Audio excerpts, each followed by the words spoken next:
आज हम कहानी के माध्यम से समझेंगे कि कैसे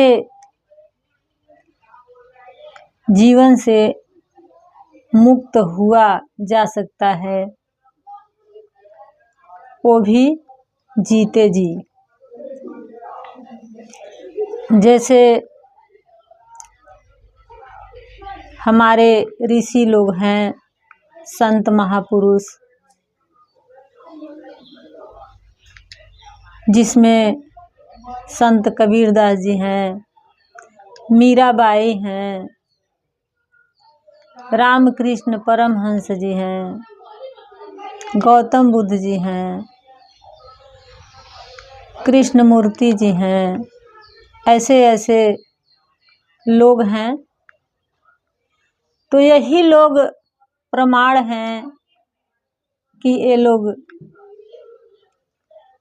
जीवन से ही, जो हम जीवन जी रहे हैं, इसी जीवन से मुक्त होकर सच्चा जीवन जिए हैं, जिसके लिए हम लोग भी इस दुनिया में आए हैं। उसी के लिए जीवन, मनुष्य का जन्म मिला है, वही जीवन जीने के लिए, सब कुछ जानने के लिए।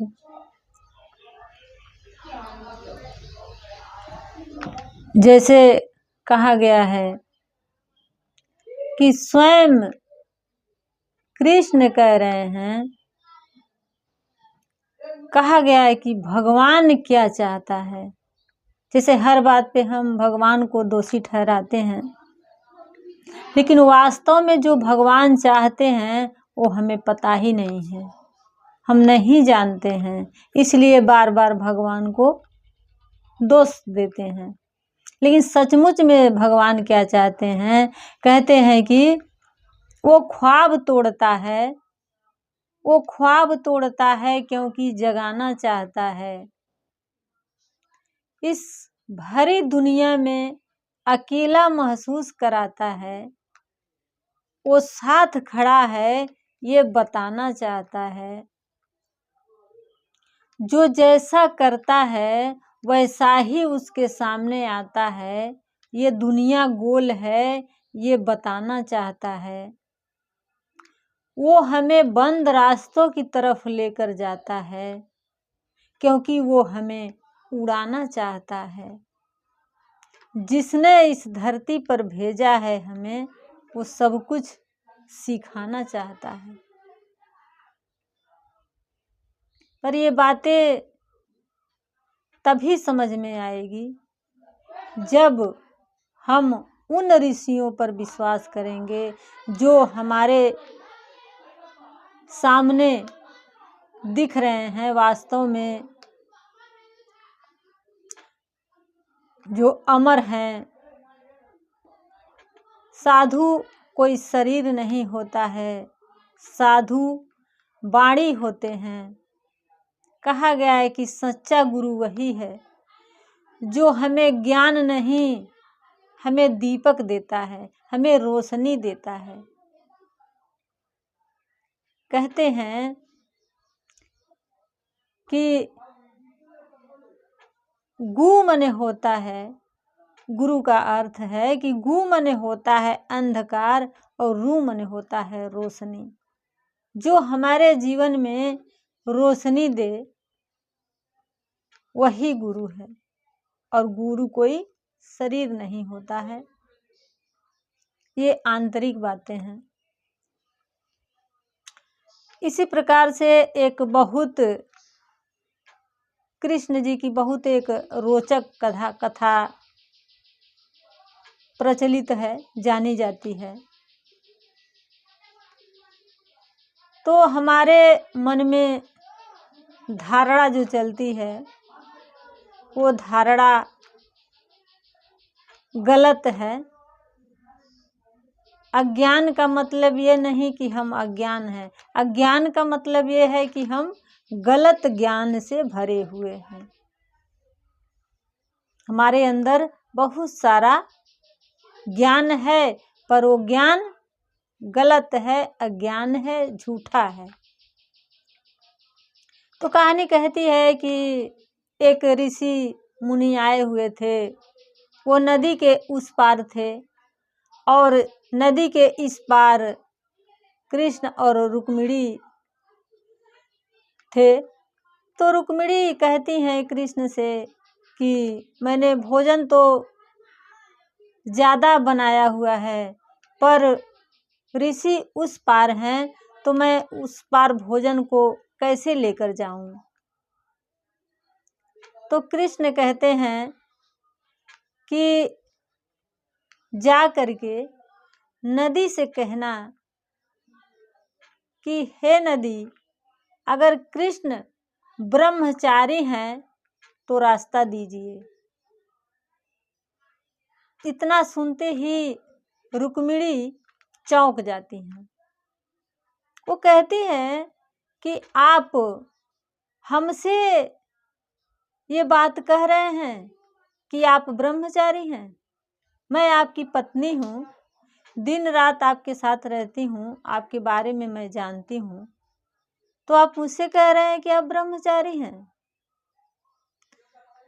तो उन्होंने कहा कि आप एक बार जाकर कहिए गंगा जी से कि कृष्ण अगर ब्रह्मचारी हो तो रास्ता दीजिए।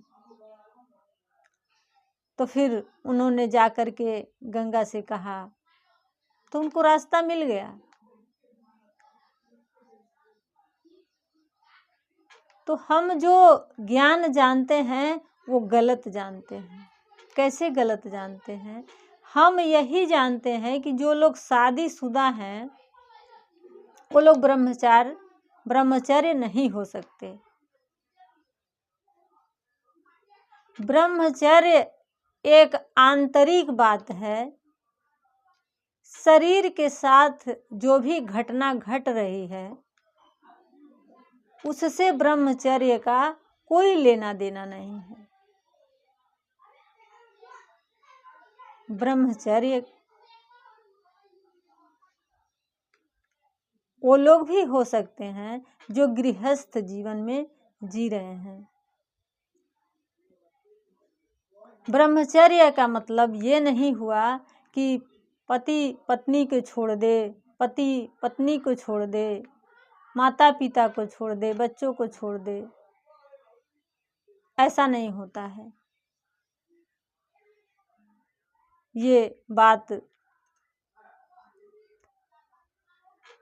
जब हम जानेंगे, समझेंगे, और जानने समझने से भी इसका अवलोकन नहीं हो पाएगा जब तक हम अपने कर्म में नहीं उतारेंगे। सिर्फ बात कहने सुनने से लाभ नहीं होगा। उस बात को हम अपने जब कर्म में उतारेंगे तब हमें दिखाई देगा कि सही है कि गलत है। तो ब्रह्मचर्य का अर्थ ये नहीं हुआ कि जो शादीशुदा हैं वो ब्रह्मचर्य नहीं हो सकते हैं। ब्रह्मचर्य एक आंतरिक बात है।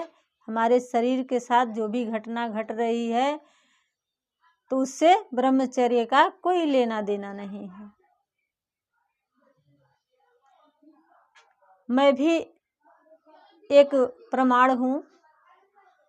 मैं भी शादीशुदा हूँ, मेरे भी पति हैं, मेरे भी बच्चे हैं, परिवार हैं। पर अगर मैं अपनी बात करूं तो आप मेरे बातों को काट सकते हैं।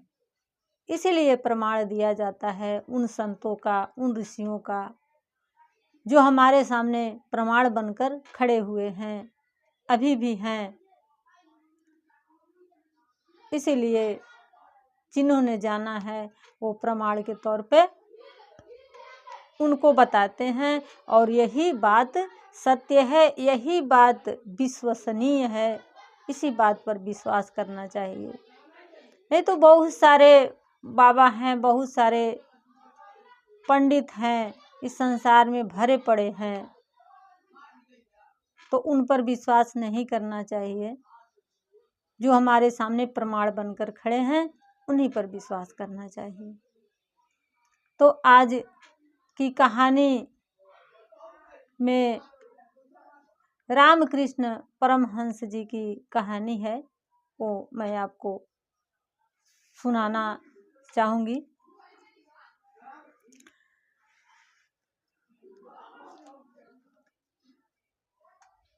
प्रश्न करता है, हे गुरुदेव, जीव को बार बार इस दुख को हे गुरुदेव, जीव को बार बार इस दुख और कष्ट से भरे माया रूपी संसार में जन्म क्यों लेना पड़ता है? तो यहाँ पे क्या इस जन्म और मृत्यु के चक्र को काटने का कोई उपाय नहीं है? क्या इस जन्म और मृत्यु के चक्र को कोई काटने का उपाय नहीं है? तो रामकृष्ण परमहंस जी कहते हैं, उत्तर देते हैं, निश्चित ही उपाय है, किंतु सत्य तो यह है कि कोई भी इस संसार से मुक्ति पाना नहीं चाहता। रामकृष्ण परमहंस जी कहते हैं कि अवश्य ही मुक्ति का मार्ग है, पर सत्य बात तो ये है कि कोई भी इस संसार से जाना नहीं चाहता।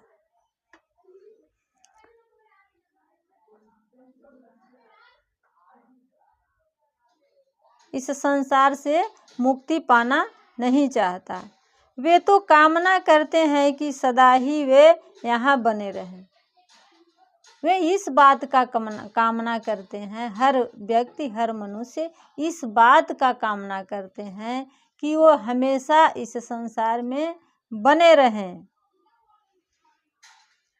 और इसका भोग करते रहें और इस प्रकृति का भोग करते रहें। हर लोग इसी का कामना करते हैं। आगे कहते हैं, यहाँ तक कि अंतिम पलों में भी वे अपनी मुक्ति का विचार मन में नहीं लाते हैं। यहाँ तक कि वो अंतिम पलों में भी अपने इस संसार से मुक्ति का विचार मन में नहीं लाते हैं। वे इसी चिंता में रहते हैं कि मेरे बाद मेरी संपत्ति, मेरे धन, स्त्री और बच्चों का क्या होगा। वो इस चिंता में लगे रहते हैं कि मेरे बाद मेरे संपत्ति, मेरे धन, मेरे बच्चे, मेरे स्त्री का क्या होगा। इस चिंता में रहते हैं, वो अपने मुक्ति के चिंता में नहीं रहते हैं।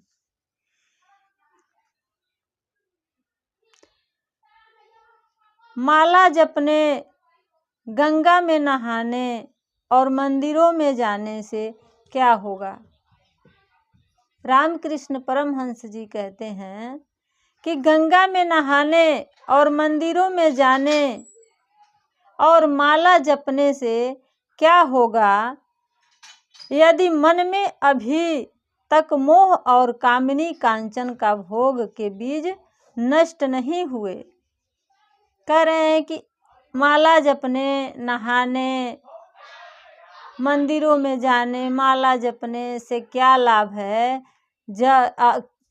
क्या लाभ है कि अभी तक हमारे मन में कामिनी, कंचनी और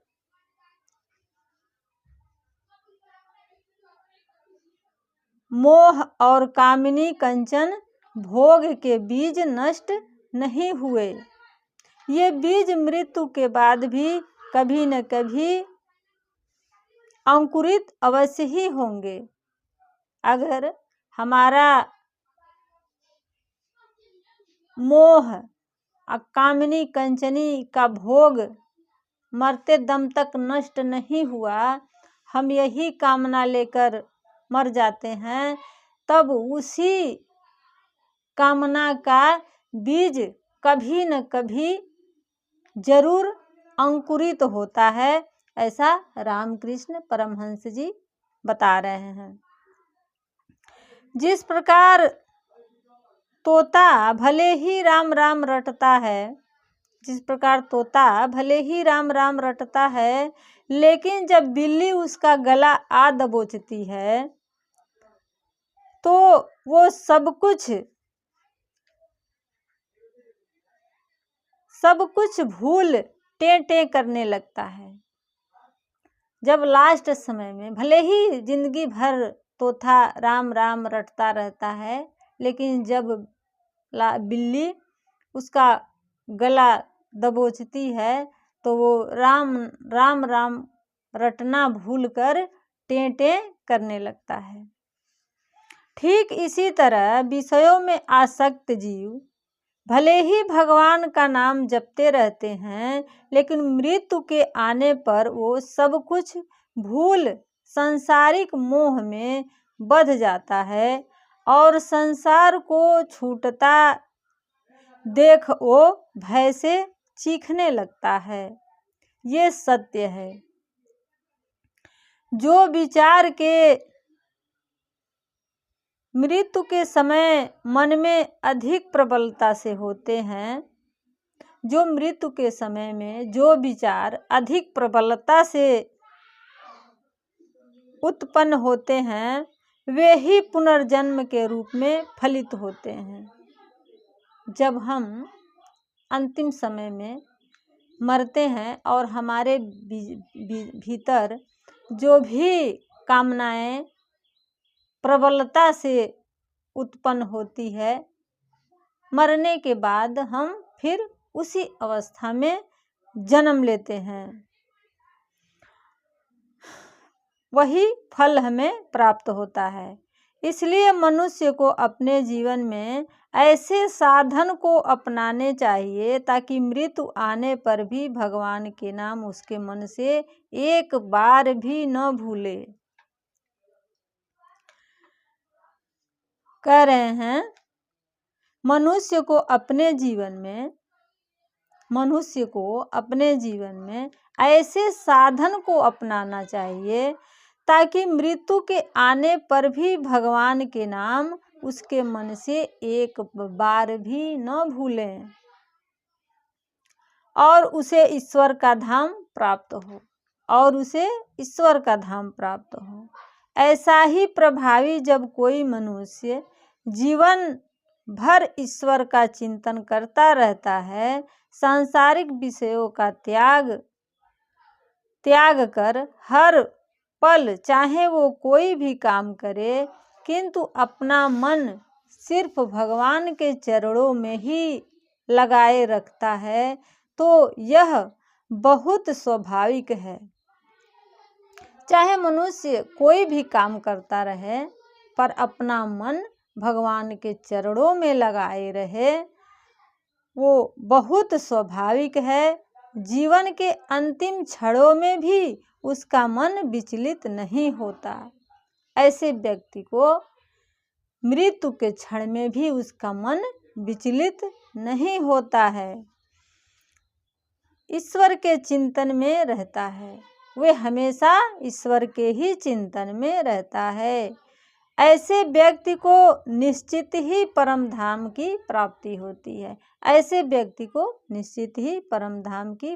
होती है और वो जीवन मृत्यु से मुक्त पा लेता है और वो जीवन मृत्यु के चक्र से मुक्ति पा लेता है। जिस प्रकार कच्ची मिट्टी का घड़ा जब टूट जाता है तो मिट्टी को गलाकर फिर से नया घड़ा बनाया जा सकता है, जिस प्रकार कुम्हार के यहाँ जब कच्ची मिट्टी का घड़ा बनता है और वो कच्चे पर ही टूट जाता है तो फिर उसके मिट्टी को गलाकर और फिर उसका घड़ा बनाया जा सकता है। किंतु यदि अग्नि में पका घड़ा टूट जाए तो उस मिट्टी को गलाकर नया घड़ा नहीं बनाया जा सकता।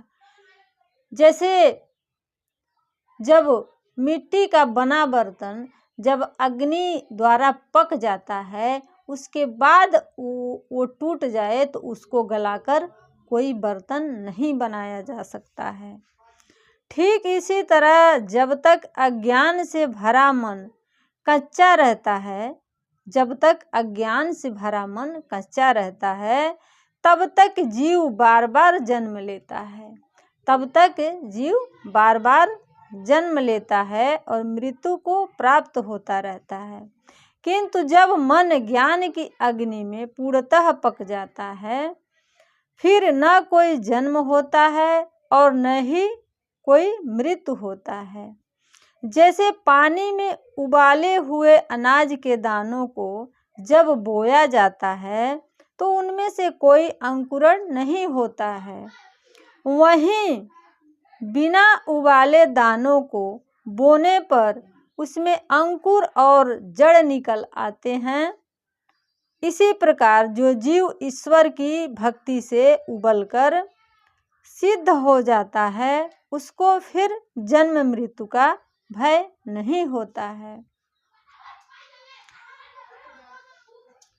तो मैं ये कथा आपको देख करके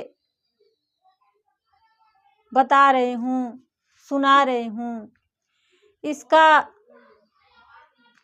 अर्थ ये नहीं हुआ कि ये सिर्फ वही लोग सुना सकते हैं जिनका है, नहीं, आप भी सुना सकते हो।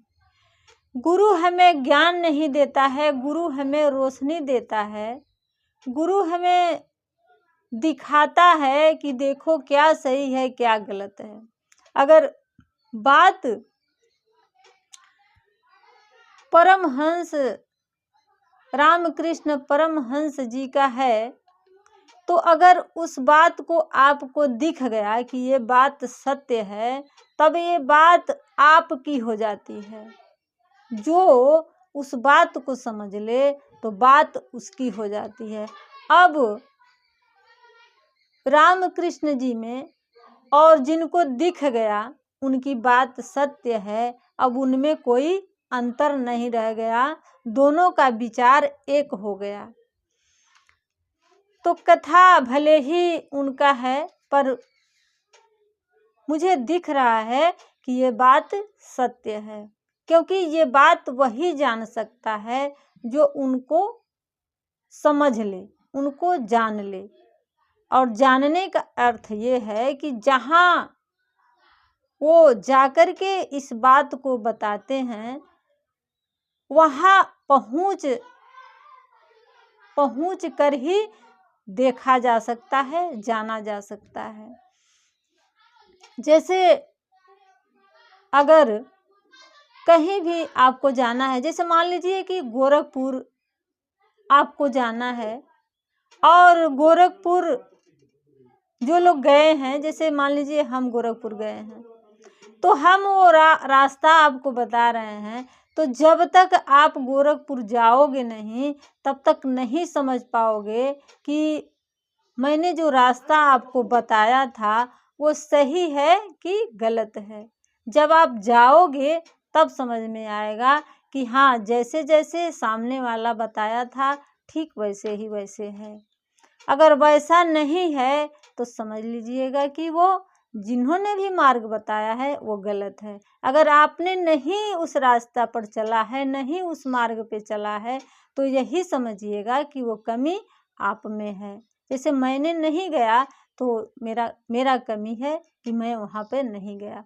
लेकिन जिनको जाना होता है, जो जाते हैं, उनको जब साफ साफ दिख जाता है कि ये बात सत्य है, तो बात उनकी हो जाती है।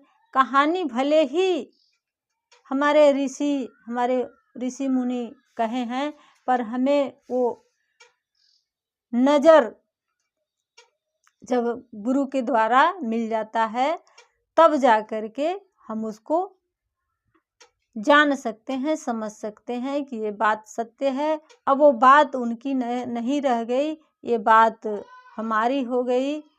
इसीलिए ये सारी कथा हैं कि आप अपने मन के, अपने अंदर के आँखों से देखें और उसको अपने जीवन में उतारें, अपने कर्म में उतारें।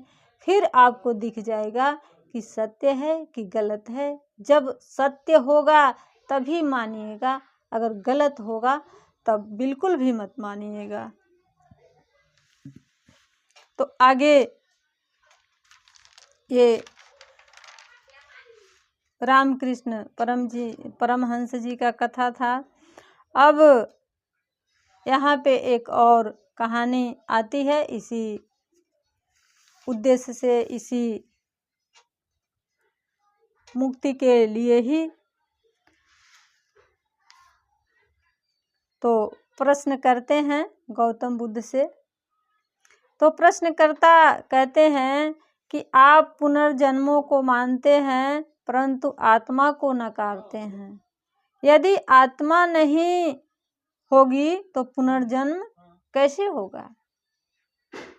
एक पंडित जी हैं जो हमारे समाज में पंडित लोग घूम रहे हैं, इसी प्रकार के पंडित जी हैं जो गौतम बुद्ध के सामने जाकर कहते हैं कि आप पुनर्जन्म को मानते हैं और आत्मा को नकारते हैं। अगर आत्मा नहीं होगी तो पुनर्जन्म कैसे हो सकता है?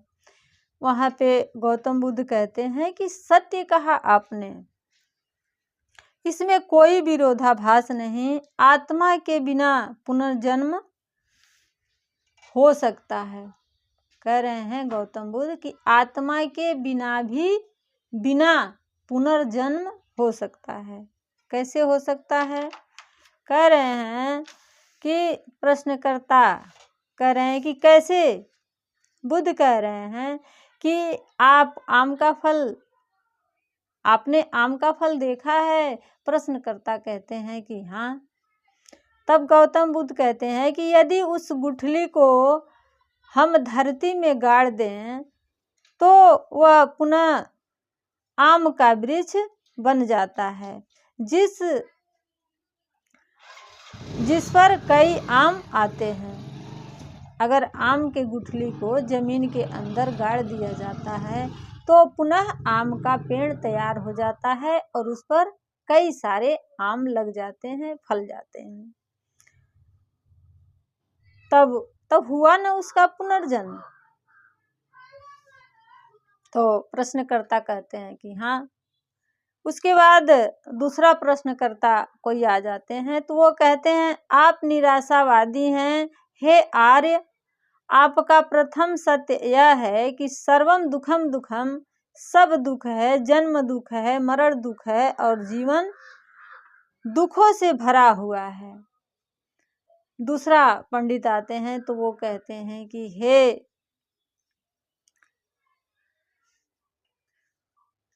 आप निराशावादी हैं। हे आर्य, आपका प्रथम सत्य यह है कि सर्वम दुखम दुखम, सब दुख है, जन्म दुख है, मृत्यु दुख है, जीवन ही दुख है, सब दुख है, दुखों से भरा हुआ है। ये निराशावाद नहीं है तो और क्या है? इस पर गौतम बुद्ध कहते हैं कि सत्य कहा आपने, किंतु प्रथम आर्य सत्य के पश्चात मैंने दूसरे आर्य सत्य में कहा कि दुख का अंत है। पहले सत्य के पश्चात मैंने दूसरे आर्य सत्य में कहा है कि दुख का अंत भी है। दुख का अंत के बात करने के लिए मैंने दुख की प्रथम बात की। जब तक प्रथम बात को नहीं समझेंगे, जब तक हम यही नहीं जानेंगे कि वास्तव में जीवन दुख है, जन्म दुख है, जीवन दुख है, मरण दुख है, अगर इस बात की हमें स्पष्टता नहीं होगी, जब हम इस बात को नहीं जानेंगे, तब कैसे दूसरा आर्य सत्य में पहुँचेंगे? दुख का अंत में कैसे पहुँचेंगे? नहीं पहुँच सकते। हमारा जिज्ञासा ही नहीं उठेगा। जब हमें यही दिखाई देगा कि पहले ही इस संसार में ही हम सुख हैं, यही हमें सुख मिल रहा है, तो हम क्यों सुख का आशा करेंगे, क्यों उसका जिज्ञासा करेंगे। लेकिन जब दिख जाएगा कि यहाँ दुख है, तभी तो हम जा कर के असली दुख के जिज्ञासा करेंगे जानने के लिए। तो यही यहाँ पे यही बात समझा रहे हैं। तो ये छोटी छोटी कहानियाँ हैं जो हमें मार्गदर्शन दे रही हैं। गौतम बुद्ध कहते हैं कि मैं कोई भगवान नहीं हूँ और मेरा पूजा मत करना, मैं सिर्फ एक मार्गदाता हूँ। अगर मुझे जानना है तो मेरे मार्ग पर जब चलोगे तभी मुझे समझने का तुम मुझे समझ पाओगे। जब तक मेरे मार्ग पे नहीं चलोगे तब तक नहीं समझ पाओगे। और कोई ऋषि या भगवान पैदा नहीं होता है, सब हमारे ही जैसा सब लोग पैदा होते हैं और यहीं आकर के इस संसार को, इस जगत को जान करके, समझ करके और इस संसार से जीवन रहते रहते, सांस रहते रहते मुक्त होना है। ऐसा नहीं है कि मरने के बाद मुक्त होना है, नहीं, ये हमारा गलतफहमी है। हमारे समाज में यही मान्यता बन गया है कि मरने के बाद स्वर्ग में जाएंगे, मरने के बाद नरक में जाएंगे। तो ऐसा नहीं है, जीते जी स्वर्ग में जाया जा सकता है। और यही लोग प्रमाण हैं जिन संतों का नाम हमने पहले भी ले चुकी हूँ। तो यही लोग प्रमाण हैं, इन्हीं लोग के बातों पर विश्वास करना चाहिए और इन्हीं लोगों के बातों पर चलना चाहिए, इन्हीं लोगों के मार्ग दिखाए हुए रास्तों पर चलना चाहिए।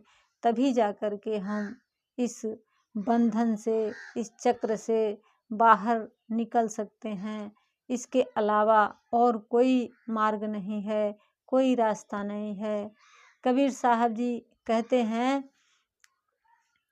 कि कबीरा जब पैदा हुआ, कबीरा जब पैदा हुआ, हम हंसे हम रो, जग हंसे हम रोए। कबीरा जब पैदा हुआ तो जग हंसे हम रोए, ऐसा करनी कर चला कि हम हंसे जग रोए।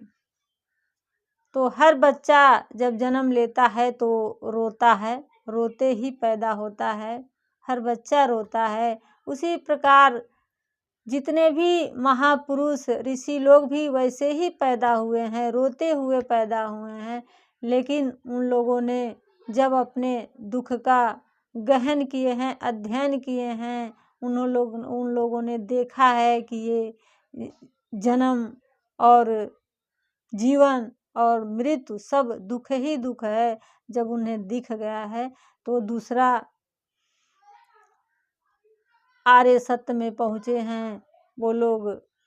तब जिज्ञासा उनका बढ़ा है कि अगर यही दुख है तो दुख ही प्रमाण है कि सुख भी है।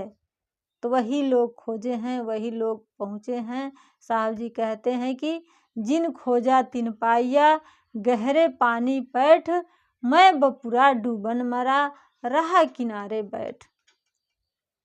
तो जिन लोगों को दिख गया है वो लोग पा लिए हैं और भवसागर से उस पार चले गए हैं।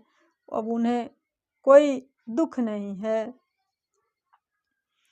कहते हैं कि तुलसी भरोसे राम के, निर्भर होकर सोए, अनहोनी होनी नहीं, होनी होए सो होए। तो वहाँ पे बहुत आनंद है, बहुत सुख है। और ऐसा नहीं है कि हमें मरने के बाद सुख मिलता है। हमें इसी संसार में, इसी जगत में, इसी कौतूहल, इस जगल के कौतूहल में रहकर आनंद उठाया जा सकता है और दुख भी दिखाई दे रहा है। तो जब तक हम नहीं इस चक्र से निकल पाएंगे तो किसी और को कैसे निकालेंगे। तो सबसे पहले हमको इस चक्र से बाहर निकलना पड़ेगा, तभी जा कर के किसी और का मदद कर पाएंगे, किसी और का उद्धार कर पाएंगे। तो छोटी छोटी कथाएं हमें यही मार्ग दिखा रही है। एक दिखाता है कि एक छोटी सी बच्ची है, क्या कह रही है, ये गाना, ये भजन हम सबको गाना चाहिए, सबको प्रार्थना करना चाहिए। वो छोटी सी बच्ची क्या कह रही है, वो छोटी बच्ची बस दिखाया गया है, वो छोटी बच्ची हम लोग भी हैं। अगर हमें ज्ञान नहीं है तो ज्ञान हो गया है, तभी जा कर के हम बड़ा हो सकते हैं, तभी जा कर के हम किसी का सहारा बन सकते हैं। तो छोटी बच्ची क्या कह रही है, कह रही है, करुणा करो कष्ट हरो ज्ञान दो भगवन, भाव में फंसी नाव मेरी तार दो भगवन। करुणा करो कष्ट हरो ज्ञान दो भगवन, भाव में फंसी नाव मेरी तार दो भगवन। दर्द की दवा तेरे हाथ है, दर्द की दवा तेरे हाथ है, जिंदगी दया की है भीख मांगती। करुणा करो कष्ट हरो ज्ञान दो भगवन, भाव में फंसी नाव मेरी तार दो भगवन। तो ये प्रार्थना, ये विनती हम सबको करनी चाहिए कि हे प्रभु, इस संसार रूपी भवसागर से, इस बंधन से हमें भी पार कीजिए, हमें भी, हमारा भी नैया उस पार लगाइए। पर भगवान कहते हैं कि मेरा पूरा दृष्टि तो तुम्हारे पास है, तुम्हारा ही दृष्टि हमारे तरफ नहीं है। अगर थोड़ा सा भी तुम मेरे तरफ देखो तो मैं तुम्हें खींच लूँगा। तो सारी कमी हमारे भीतर है। कहते हैं कि अहम को समझो ज्ञान को जानो, आत्म अवलोकन ही आत्मज्ञान है। और आत्मज्ञान के ही लिए, उसी के लिए हम मानव का तन मिला है, उसी को जानने के लिए और सच्चा जीवन जीने के लिए। तो सुनते रहिए, समझते रहिए। छोटी छोटी कहानियाँ हमें बहुत महत्वपूर्ण हो जाती है जब हमें रास्ता दिखाई देने लगता है। तो सुनते रहिए, समझते रहिए।